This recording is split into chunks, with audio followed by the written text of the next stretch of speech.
Pusieron los ojos en blanco cuando dije que no necesitaba ayuda. Era un gesto familiar, uno que había visto innumerables veces, generalmente dirigido directamente hacia mí y mis elecciones. Esta vez fue tía Carol, preguntando si necesitaba ayuda con la fuente de la cazuela que había traído para la barbacoa familiar. Una pregunta sencilla, una oferta normal de ayuda, pero mí no gracias, yo me encargo. Se encontró con esa mirada de mi madre, luego de mi padre, un lenguaje silencioso y compartido de exasperación entre ellos, como si mi deseo de llevar mi propia fuente fuera solo otro síntoma de mi terca e equivocada independencia. Más tarde esa noche, reunidos alrededor de la enorme mesa de comedor de mis padres, el aire cargado con el olor a pollo asado y agresividad pasiva, mi padre se rió entre dientes. Tomó un sorbo lento de su vino, sus ojos brillando con lo que probablemente pensó que era diversión inofensiva. Entonces Emily comenzó, su voz un poco demasiado alta, atrayendo la atención de todos. ¿Sigues con ese negocito tuyo? La mesa estalló en una risa educada y cómplice. Mi madre me dio una palmada en la mano, un gesto que se suponía que era reconfortante pero que se sintió más como una palmadita en la cabeza a una niña que no sabía más. Mi hermana menor, Jessica, bendito sea su corazón de 21 años, solo sonrió con aire de suficiencia a su teléfono, probablemente enviando mensajes a sus amigos sobre su peculiar hermana mayor que jugaba en el ordenador todo el día. Su diversión era una punzada familiar. Había sido la banda sonora de mi vida durante años. Pero esta vez algo cambió. Esta vez, su risa no solo resonó en el comedor. Rebotó contra un muro de verdad que aún no habían visto. Sucedió porque Jessica, en un momento de aburrimiento o quizás un destello de genuina curiosidad escondido bajo su habitual indiferencia, decidió escribir mi nombre en la barra de búsqueda de su teléfono. Sus caras completamente impagables. Hola, soy Emily Carson.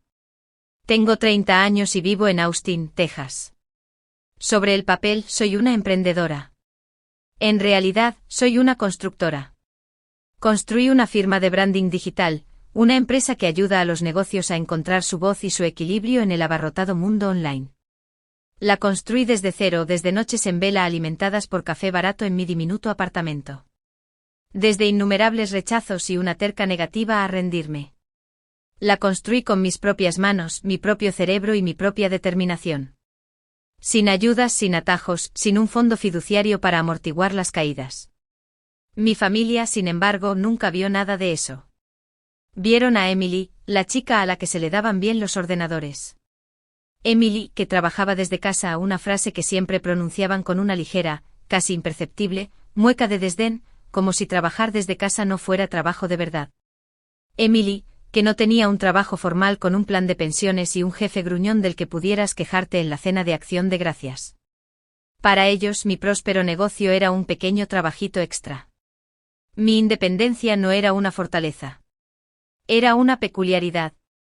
Una terca negativa a aceptar su versión de una vida segura y sensata.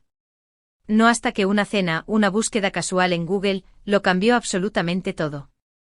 Déjenme pintarles un cuadro de mi familia. Mi padre, Mark Carson, es un hombre de tradición. Se abrió camino hasta la gerencia media en una empresa papelera, un negocio sólido y tangible que se podía entender. Cree en las pensiones, los apretones de manos firmes y el tipo de éxito que puede señalar en un organigrama. Cualquier cosa fuera de esa caja, especialmente cualquier cosa que involucrara el reino místico de Internet, era sospechosa, probablemente una moda pasajera, y definitivamente no una carrera. Su desdén no siempre fue malintencionado. No intencionalmente, pero era constante, como un zumbido de fondo de desaprobación. ¿Sigues jugando con tu portátil?, preguntaba, incluso cuando estaba claramente en una videollamada con un cliente importante. Mi madre, Linda Carson, es la reina de la permisividad. Ama a mi padre y su papel principal, tal como ella lo ve, es apoyarlo y mantener la paz. Esto significaba que lo que papá pensara, mamá generalmente lo repetía, aunque en un tono más suave y preocupado. Cariño, ¿estás segura de que esto de Internet es estable? Tu padre solo está preocupado, ya sabes. Su preocupación siempre se sintió como un suave empujón hacia la conformidad, hacia el camino que ellos entendían. Nunca desafió las indirectas de él hacia mí, solo ofrecía una sonrisa plácida y un cambio de tema si las cosas se ponían demasiado tensas. Luego está Jessica, mi hermana menor. Es estudiante de último año de universidad, especializándose en comunicaciones. La ironía no se me escapa. Jess es inteligente y generalmente amable, pero también es producto de su entorno. Había absorbido la visión de mis padres sobre mi carrera. Para ella, yo era la hermana mayor ligeramente excéntrica, la que no encajaba del todo. No era maliciosa, solo joven y fácilmente influenciable. Sus bromas solían ser ecos más suaves de las de mi padre, cubiertas con una capa de burla juvenil. Haciendo millones en la web ya, Emily bromeaba, sin saber cuán cerca de la verdad estaba en realidad. Y finalmente está el tío Rob, el hermano menor de mi padre. Es el callado de la familia. Un artista que realmente luchó durante años antes de encontrar un éxito modesto con sus esculturas. Nunca decía mucho en las reuniones familiares, especialmente cuando la conversación giraba hacia mi hobby. Pero a veces, entre los desdenes casuales y los consejos bien intencionados pero equivocados, captaba su mirada. Ofrecía un pequeño, casi imperceptible, asentimiento o una diminuta sonrisa que no llegaba del todo a sus labios pero se asentaba en sus ojos. No era mucho, pero en el desierto de su duda, era un pequeño oasis de comprensión. Él era el único que creía silenciosamente en mí, o al menos no descreía activamente. Las reuniones familiares eran mi calvario personal. Navidad, Pascua, Acción de Gracias, cumpleaños. Cada una era una nueva oportunidad para que mi carrera se convirtiera en la broma recurrente favorita de la familia. Recuerdo una acción de gracias 2 años después de haber empezado mi negocio. Acababa de conseguir mi primer cliente internacional. Estaba eufórica, trabajando 18 horas al día, pero muy orgullosa. Mi padre, mientras trinaba el pavó, preguntó en voz alta: «Entonces, Emily, ¿cuándo vas a dejar ese jueguito de ordenador y conseguir un trabajo de verdad? El señor Henderson del banco está contratando cajeros. Al menos es un comienzo». La mesa soltó risitas. Sentí que la cara me ardía, pero solo mascullé algo sobre estar ocupada y pasé la salsa. Otra vez, en la boda de mi primo, mi madre me acorraló junto a la mesa del buffet. «Cariño», dijo, su voz teñida de esa familiar preocupación azucarada, estaba hablando con Brenda, la de al lado. Su hija consiguió un trabajo encantador como higienista dental. Buenos beneficios, ya sabes.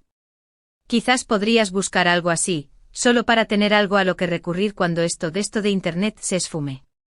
¿Esfumarse? Como si mi sudor y mis lágrimas fueran una especie de bengala fugaz. Incluso Jessica participaba, aunque generalmente con menos malicia. «Mis amigos piensan que es genial que seas como una nómada digital o algo así», dijo una vez. «Pero luego tengo que explicar que solo te sientas en tu apartamento en Austin todo el día. ¿Cómo que pierde el rollo nómada, no?». Se rió y yo forcé una sonrisa, el nudo en mi estómago apretándose. Simplemente no lo entendían. No querían entenderlo. Mi éxito, mi impulso eran invisibles para ellos porque no encajaban en su plantilla preaprobada. El enfrentamiento de la cena, como ahora lo llamo en mi cabeza, comenzó como cualquier otra cena de domingo en casa de mis padres. La alegría forzada, las conversaciones predecibles. Casi había declinado la invitación. Mi empresa acababa de lanzar una campaña masiva para un nuevo cliente y estaba hasta arriba. Pero mamá había insistido. «Es solo familia, Emily. Tómate un descanso. Tu padre te echa de menos». Más bien, echaba de menos tener un blanco para sus bromas. Me senté allí jugando con el puré de patatas en mi plato, medio escuchando a papá relatar una larga historia sobre un problema con los informes trimestrales de envío de papel. Era aburridísimo hasta la médula, pero todos los demás asentían, adecuadamente impresionados por las complejidades del mundo del papel. Entonces llegó la calma. El punto muerto conversacional donde alguien suele decir algo incómodo o, en el caso de mi familia, donde papá usualmente dirigía su atención hacia mí. No decepcionó. Entonces Emily comenzó limpiándose la boca con una servilleta. ¿Sigues ocupada con eso, cómo lo llamas? ¿Tu boutique online? Es una firma de branding digital, papá, corregí, mi voz más plana de lo que pretendía. Y sí, va muy bien. Oh, bien, bien, dijo asintiendo lentamente, esa sonrisa condescendiente jugando en sus labios. Trabajar desde casa debe ser agradable. Sin viajes al trabajo o en pijama todo el día, ¿eh? Se rió entre dientes, buscando la afirmación de la mesa. Mi madre intervino. Bueno, es bueno que tengas algo para mantenerte ocupada, cariño. Ocupada, como una niña con un libro para colorear. Sentí el calor familiar subirme a las mejillas. El impulso de gritar, de enumerar mis clientes, mis logros, mis largas horas, era abrumador. Pero, ¿cuál era el punto? No lo oirían. Solo me verían como defensiva, como incapaz de aceptar una broma. Fue entonces cuando la bomba de Google estalló completamente por accidente. Jessica había estado navegando ociosamente en su teléfono, probablemente aburrida por la saga del envío de papel. Quizás la indirecta de mi padre le recordó mi asunto online. Vi sus pulgares teclear, teclear, teclear en la pantalla. Unos segundos después, hizo un pequeño ruido. Un pequeño jadeo. ¿Qué pasa, cariño?, preguntó mamá, siempre atenta a su hija menor. Jessica no respondió. Tenía los ojos muy abiertos, pegados a la pantalla de su teléfono. Se desplazó, luego su mandíbula literalmente cayó. No exagero. Se quedó boquiabierta. Jess, ¿qué pasa?, preguntó papá, con un deje de impaciencia en su voz. Ella levantó la vista, pálida. Me miró, luego a papá, luego de nuevo a mí. Papá, tartamudeó. ¿Sabes, la empresa de Emily? Su pequeño hobby. Sí, dijo él, todavía con ese aire condescendiente. No, no es un hobby, susurró Jessica, sus ojos volviéndose hacia mí de nuevo, esta vez con una expresión que nunca antes había visto en ella. Asombro. Incredulidad. Tragó saliva con dificultad. Acabo de buscarla en Google. Emily Carson. Austin. Branding digital. Un instante de silencio. Mi tenedor estaba a medio camino de mi boca. Me congelé. Papá la instó claramente sin esperar nada significativo. Jessica giró su teléfono lentamente mostrando la pantalla a mis padres. No podía ver lo que decía desde mi ángulo, pero tenía una idea bastante clara. Registros públicos, artículos sobre startups exitosas, entrevistas que había dado a revistas del sector. Todo estaba ahí fuera, si alguien se hubiera molestado alguna vez en mirar. Entonces Jessica dijo con voz apenas audible, hay un artículo aquí de una revista de negocios, y enumera su patrimonio neto estimado. La realidad no solo les golpeó. Les dio un puñetazo inesperado y brutal. La mano de mi madre voló a su boca. Sus ojos abiertos como platos e inmóviles, estaban fijos en el teléfono de Jessica. Papá se inclinó hacia adelante arrebatándole el teléfono de la mano a Jessica. Su ceño se frunció mientras leía. La expresión jovial y displicente se desvaneció de su rostro, reemplazada por una incredulidad boquiabierta. El silencio en la habitación era denso, pesado y absolutamente delicioso. Para mí, era el silencio de las ideas erróneas destrozadas, de las realidades colisionando. ¿Qué dice?, susurró mamá, su voz temblando ligeramente. Papá no habló durante un largo momento. Solo miró el teléfono, luego a mí, luego de nuevo al teléfono. Parecía como si hubiera visto un fantasma. Un fantasma muy rico e inesperado. Finalmente se aclaró la garganta. Su voz era ronca. Dice 7,3 millones. Jessica confirmó, todavía aturdida. 7,3 millones. Mi madre jadeó audiblemente esta vez. Me miró como si me viera por primera vez. No a Emily, la hija peculiar, sino a Emily Carson, la multimillonaria. El cambio fue instantáneo. Fue como si se hubiera accionado un interruptor. La diversión, la condescendencia, la burla amable, todo desaparecido, desvanecido, reemplazado por un respeto atónito, casi temeroso. El silencio descendió de nuevo, más pesado esta vez, cargado de preguntas no dichas y realizaciones incipientes. Mi padre colocó lentamente el teléfono sobre la mesa, como si fuera frágil o quizás radiactivo. Me miró, realmente me miró. Sus ojos, que usualmente contenían una mezcla de afecto paternal y diversión condescendiente, ahora estaban llenos de algo parecido al asombro y una fuerte dosis de confusión. Emily, dijo, mi nombre sonando extraño en sus labios. ¿Es esto verdad? Encontré su mirada, tranquila y firme. Sí, papá, lo es. Mi madre seguía sin palabras, su mano revoloteando en su pecho. Jessica me miraba con los ojos muy abiertos e inmóviles. 1 millón de preguntas parecían estar detrás de ellos. Luego vino la desesperación. «¿Pero cómo?» tartamudeó papá, la palabra ahogada por la incredulidad. Tu pequeño asunto online. Es una firma de branding digital, papá, repetí, las palabras sabiéndome a victoria en la boca. Es una empresa real, con clientes reales e ingresos reales. 7 millones, susurró mamá, negando con la cabeza. No entiendo. Nunca dijiste. Nunca preguntasteis, respondí simplemente. Y era verdad. Nunca habían preguntado por mi trabajo con ningún interés genuino. Solo habían hecho suposiciones, emitido juicios. Pero, ¿por qué no nos lo dijiste?, presionó papá, con una nueva nota en su voz. No acusación, sino una especie de dolor perplejo. O quizás era la incipiente realización de lo mal que me había juzgado. Sinceramente, dije, mirando de su cara a la de mi madre, luego a la de Jessica. No pensé que me creeríais, o si lo hacíais, no estaba segura de querer lidiar con la reacción. Hice una pausa, dejando que eso calara.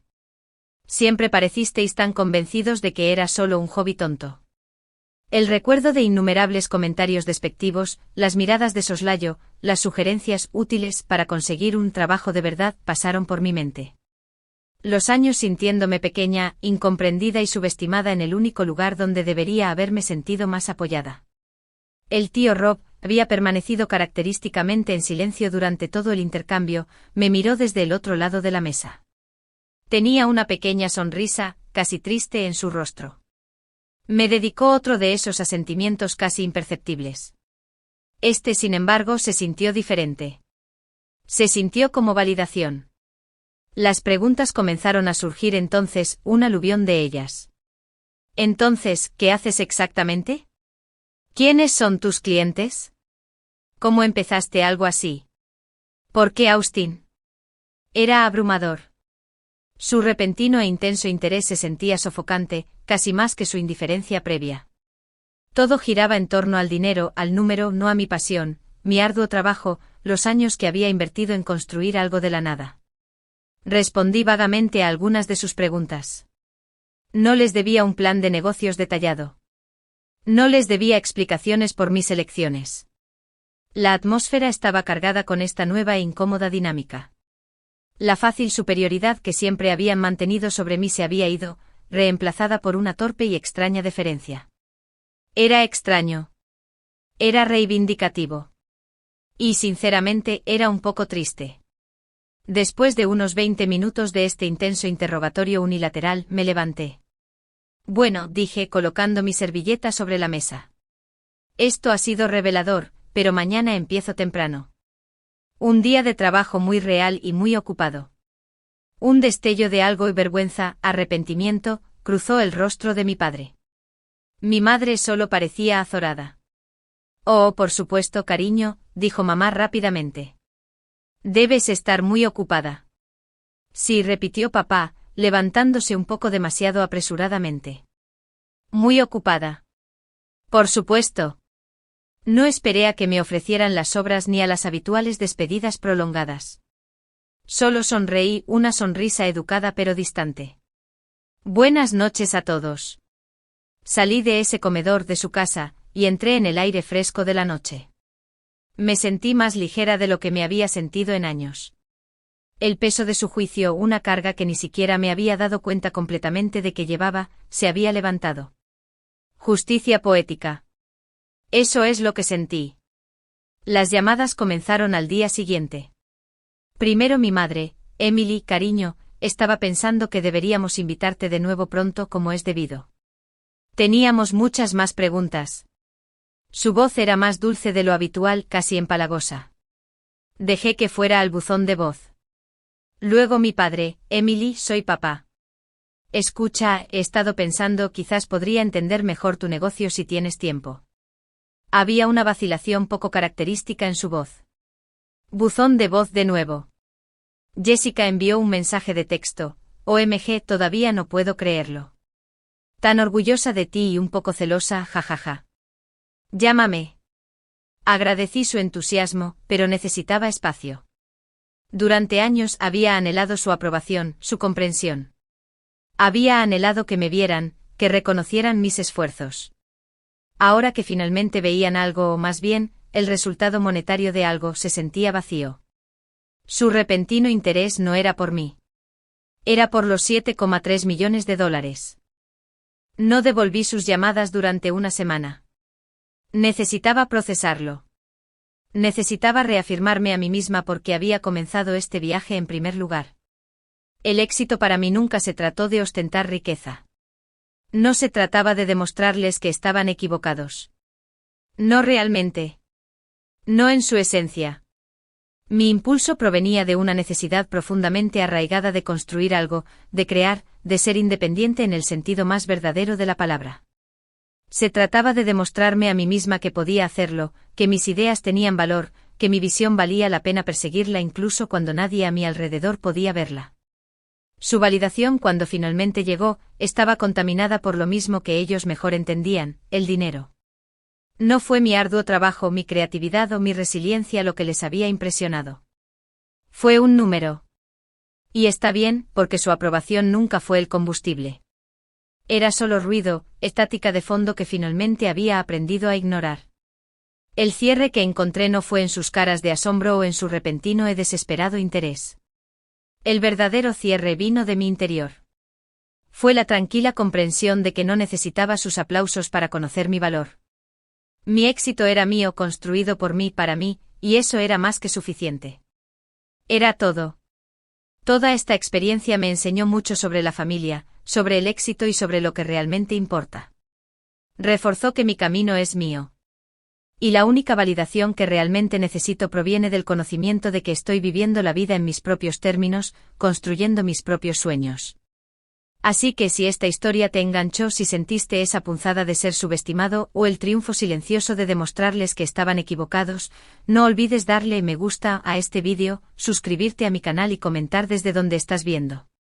También me encanta escuchar vuestras historias. Es importante que compartamos estos momentos para saber que no estamos solos en estas experiencias. Y si alguna vez has sido subestimado por tu propia familia, esta historia es para ti. Si alguna vez tus sueños han sido descartados como meros hobbies o tus ambiciones minimizadas, te veo. Es un lugar difícil donde estar, pero tu creencia en ti mismo es el activo más poderoso que tienes. Deja un comentario si esto te ha llegado. No estás solo. Sigue construyendo.